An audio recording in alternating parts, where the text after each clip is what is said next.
Чип M1 позволил Apple полностью переосмысливать привычное устройство, как, например, в случае с iMac. Прогресс не обошел стороной и iPad. Самый мощный на рынке планшет, кажется, готов заменить собой лэптоп и настольный компьютер и портативные девайсы. Здорово, YouTube! Кажется, у нас тут самый мощный планшет на рынке – iPad Pro. Достаточно ли этого для звания самого крутого планшета? Ставь лайк, подписывайся на канал, я все расскажу. Поехали!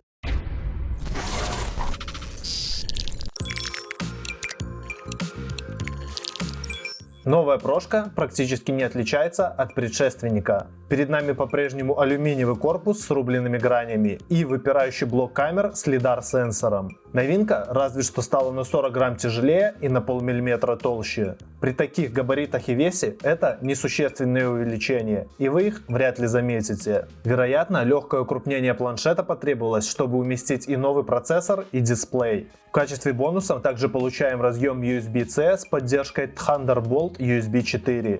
С непривычки в руках iPad Pro с дисплеем 12,9 дюйма ощущается громадиной. Напрашивается использование клавиатуры. Благо поддержка Magic Keyboard никуда не делась, но удовольствие это не дешевое. Сложно представить, что с прошкой получится управлять одной рукой на весу, как это, например, в некоторых сценариях может прокатить с iPad Air. Место iPad Pro либо в руках, если смотреть кино недолго, либо на коленях, столе, либо на чехле подставки.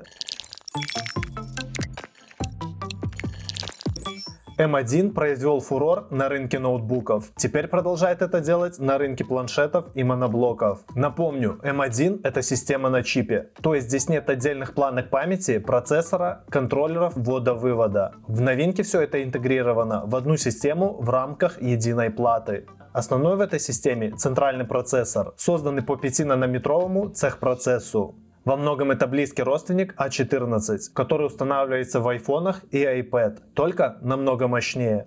Процессор состоит из 8 ядер, 4 из них высокопроизводительные, причем каждый отвечает за максимально эффективное выполнение отдельного процесса. Еще 4 ядра не такие производительные, но очень энергоэффективные. Они выполняют задачу попроще и потребляют мало энергии. В чипсет встроена и оперативная память. Благодаря этому минимизирована задержка обращения разных компонентов компьютера к КЗУ. Оперативки в iPad может быть 8 или 16 гигабайт.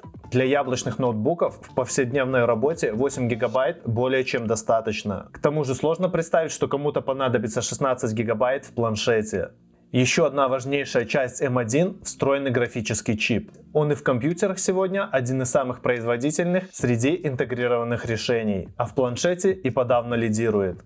Наконец, есть 16-ядерная система Neural Engine с машинным обучением. Задействуя ее ресурсы, отдельные приложения могут заметно ускорять выполнение рутинных, но обычно трудоемких задач. И речь в первую очередь про обработку фото и видео. Новый iPad Pro безумно мощный. По сути, это производительность новейших MacBook и iMac, но в суперкомпактном корпусе. Планшет на M1 показал, как говорили классики, невозможное возможно. Кажется, устройство удерживает в оперативной памяти все запущенные приложения, мгновенно запускает их и в целом дает уникальный опыт по взаимодействию человек-планшет.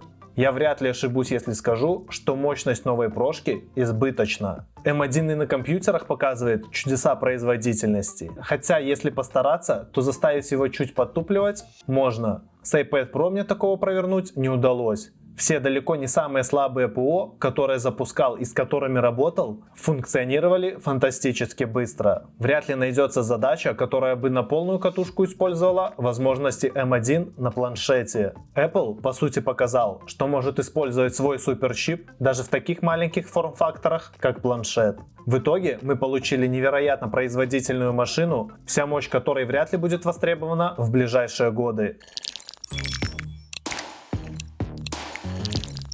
С предшественником новую матрицу роднят только диагональ и разрешение 12,9 дюйма и 2732 на 2048 пикселей.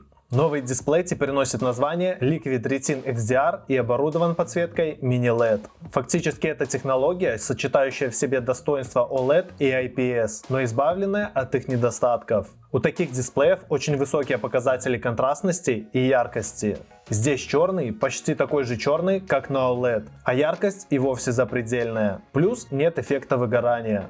Пиковая яркость, установленная в iPad Pro, составляет 1600 нит. Правда, только на 40% экрана. На других участках яркость не превышает 600 нит. По всей площади дисплея яркость может достигать 1000 нит. Это очень много, и оно сразу заметно в бытовых условиях. Чтобы достичь таких значений яркости, применяются 10 тысяч диодов Mini LED, каждый из которых в десятки раз меньше тех, что применяются в подсветке обычных IPS матриц. При этом все эти тысячи диодов сгруппированы в локальные зоны затемнения, которых здесь более 2500. Система способна регулировать яркость подсветки каждой из таких миниатюрных зон. Это меньше, чем у топовых AMOLED, но только в цифрах, потому что на глаз отличие неуловимо.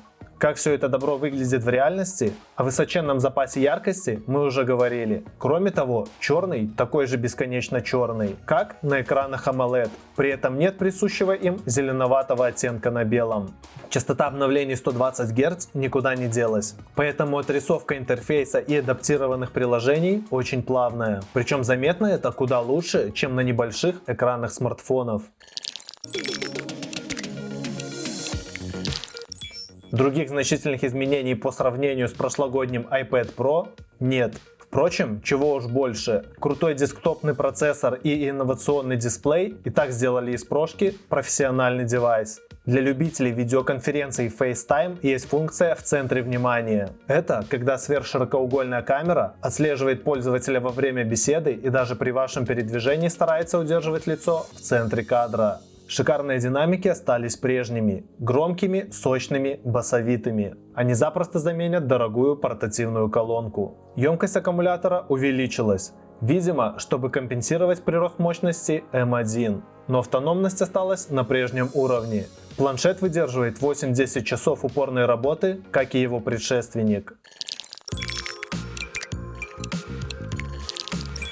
У нового iPad Pro нет конкурентов, и в ближайшее время они вряд ли появятся. Apple выпустила ультимативное в плане технологии устройство, которое спокойно можно не обновлять 2, а то и 3 года. У старших планшетов Apple в названии не зря присутствует Pro. Этот планшет нужен только в том случае, если вы на 100% уверены, что для своей работы нуждаетесь в конкретном сочетании iPadOS, чипа M1 или дисплея Mini LED. Стоит он вдвое дешевле, но может стать полноценным домашним центром развлечений. Сверхвысокая производительность M1 для всего этого не нужна, но все же она вряд ли разочарует большинство пользователей. Что ты думаешь по поводу этого свеженького монстра? Напиши в комментарии. Кстати, совсем скоро выйдет новая линейка от iPhone. Где-то здесь можешь посмотреть, что это будет. Да пребудут с вами инновации!